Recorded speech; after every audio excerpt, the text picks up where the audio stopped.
Well, that was annoying. I just started to do a video for the Bright Lights of Sarajevo, which is a fictional poem, but I'm going to read the background and context because it's based on real life events that happened. My camera got stuck, so hopefully that won't happen again because it just froze and it just stopped recording, so hopefully that won't happen again. Okay. Tony Harrison was born in Leeds, Yorkshire in 1937 and is a leading poet and translator. He has often written about social issues and sometimes about international issues. He wrote The Bright Lights of Sarajevo when a national British newspaper sent him to write about Bosnia, a country in the Balkans, in September 1995. The Bosnian War took place between 1992 and 1995. It was a bitter conflict between parts of the former Yugoslavia, which broke out along old national and cultural boundaries at the beginning of the 1990s. The main division was between Bosnia and Serbia, but the political situation was very complex. The war was motivated by ethnic prejudice, and Muslims in the region suffered horrific ethnic cleansing. So ethnic cleansing is the action of where you force people out of their country or a particular area, but more often than not it leads to the killing of those people due to their ethnicity or religious identity, which is just absolutely horrific, horrible. It should never happen. And basically, from what I've sort of looked up briefly or heard about, it was basically this war was like mass genocide. So loads of innocent people lost their lives, and it's just horrible, really. And it says, the poem is set in Sarajevo, which is the capital city of Bosnia, during the siege mounted by Serb forces, which lasted the entire duration of the war. Thousands of people died in the city during the siege. So even though this is a fictional poem, it's obviously based on a very horrific event. So I think it's important to acknowledge that sometimes context can be important when you're reading a text, because if you don't know that, you might just read it and think, oh, this is just like made up. No, sadly not. Although the content of this poem won't be based, it won't be, the characters involved won't be real people who were actually there. So we've got, after the hours that Sarajevans pass, queuing with empty canisters of gas to get the refills, they wheel home in prams, or queuing for the precious meager grams. And meager is like just means really, really like barely anything, a very, very, very small amount. And the way it's combined with grams really emphasises how that these people are just poverty stricken. There's no food. Of bread, their ration 2 each day, and often dodging snipers on the way, oh God, or struggling up sometimes 11 flights of stairs with water. Then you'd think the nights of Sarajevo would be totally devoid of people walking the streets, Serb shells destroyed. But tonight in Sarajevo, that's just not the case. The young go walking at a stroller's pace, black shapes impossible to mark, as Muslim, Serb, or Croat in such dark, in unlit streets you can't distinguish who. Calls bread Hileb, or calls it crew. Hijleb or Hileb, or calls it crew. Sorry, I can't pronounce that. All takes the evening air with a stroller's stride. No torches guide them, but they don't collide, except as one of the flirtatious ploys when a girl's dark shape is fancied by a boy's. Then the tender radar of the tone of voice shows by its signals she approves his choice.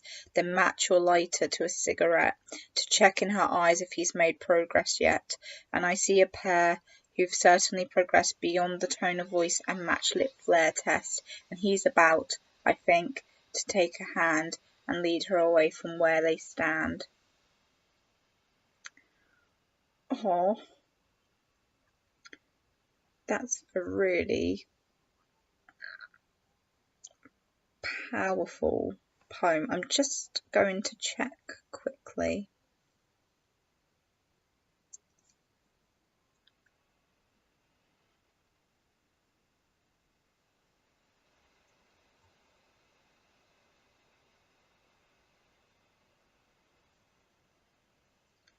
I'm just going to pause this and hope it doesn't stop completely to make sure that I've got the whole poem. Just going to unpause it and hopefully this doesn't stop. I don't want to lose this video. Okay, yeah, I was about to say, because there was no punctuation, so I was a bit confused. That isn't the end of it.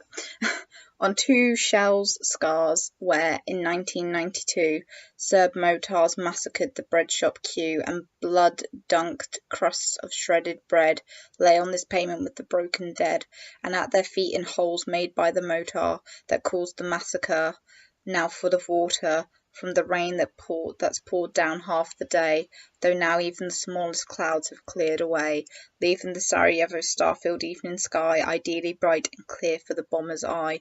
In those two rainfall shell holes the boy seized fragments of the splintered Pleiades, sprinkled on those deaf dark walls, splashed on the pavement by Serb mortar shells. The dark boy shape leads dark girl shape away to share one coffee in a candle-lit cafe until the curfew, and he holds a hand behind aid flour sacks pre-filled with sand. Oh. So this is obviously a very powerful poem, and I guess I'll just try and pick up. There's a lot of sound techniques in this poem, and there's two sound techniques. No, well, there's more than that, but there's sound techniques known as consonance and assonance. And assonance is when there's a repetition of familiar vowel sounds within a poem.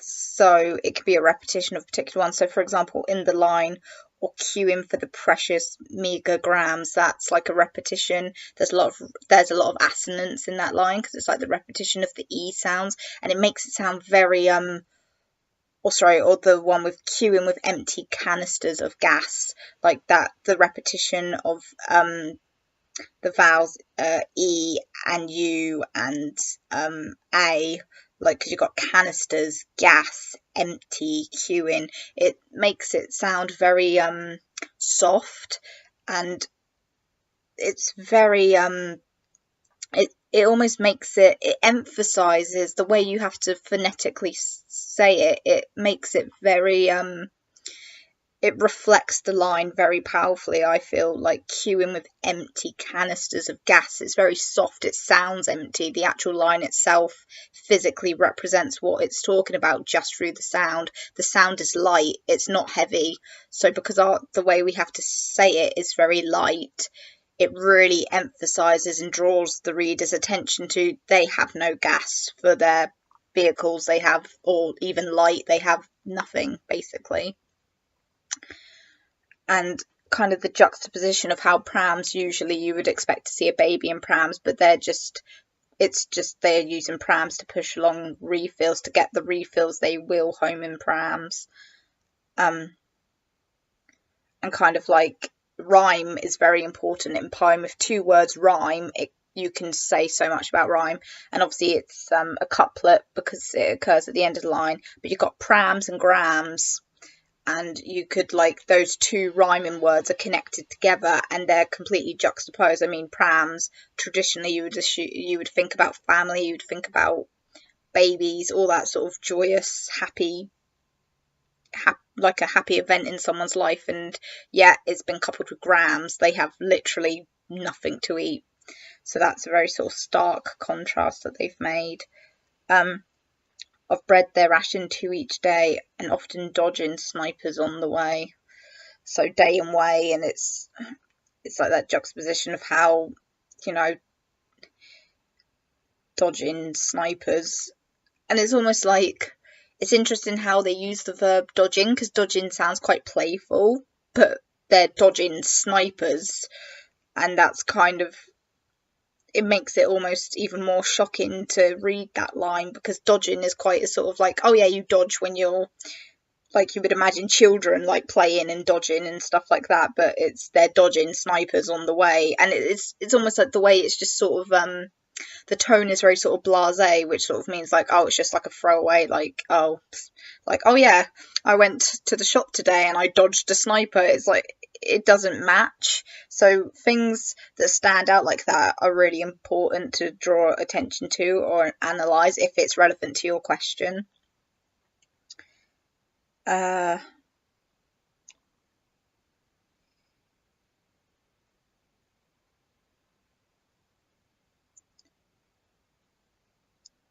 And I'm trying to find the bit. So the bit about the bread, it says Serbo-Croatian has several dialects used in Bosnia and Herzegovina.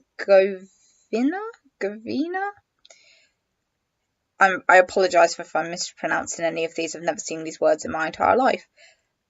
Helgeb, it says it's intentionally misspelled by Harrison, the poet, is the Ljukovian term for bread, while Hileb is Ekavian.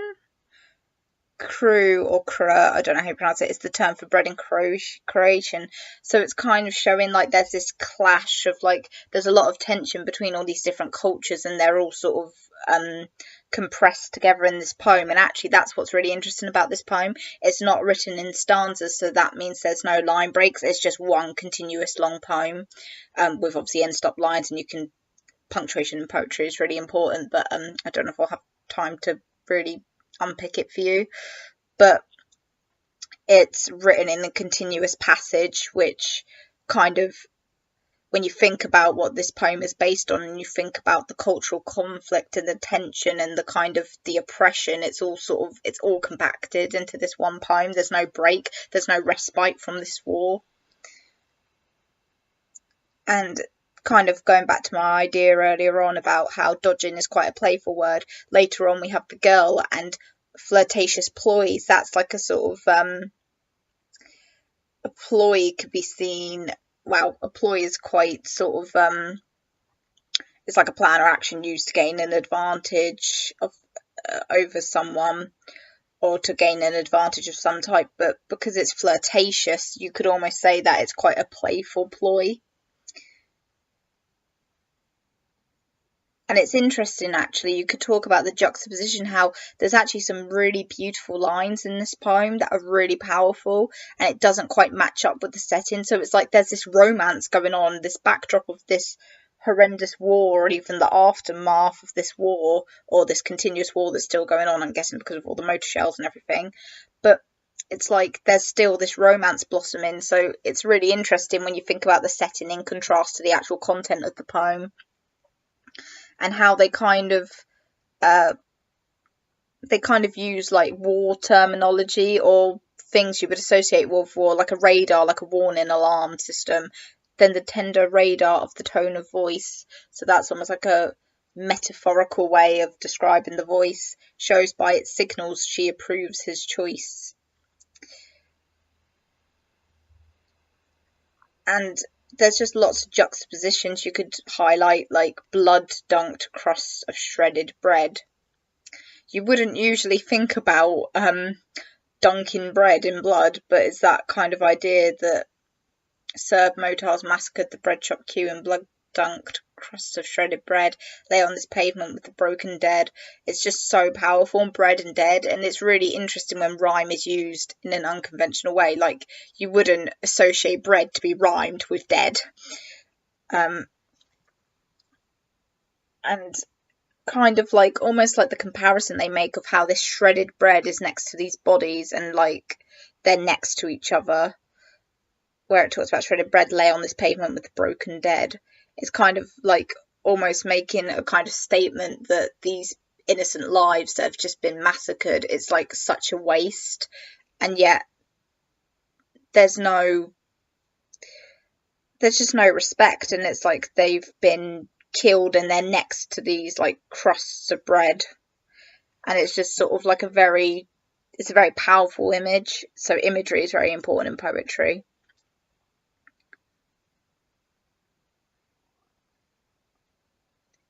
Just trying to have a look for anything else.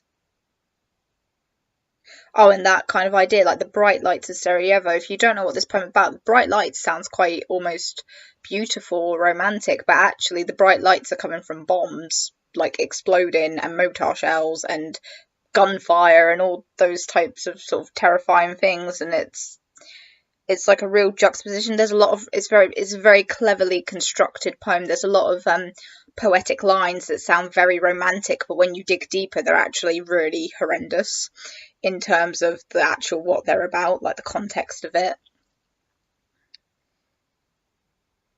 So even like with the rain, where they say, and at their feet in holes made by the mortar that caused the massacre, now full of water from the rains that poured down half the day.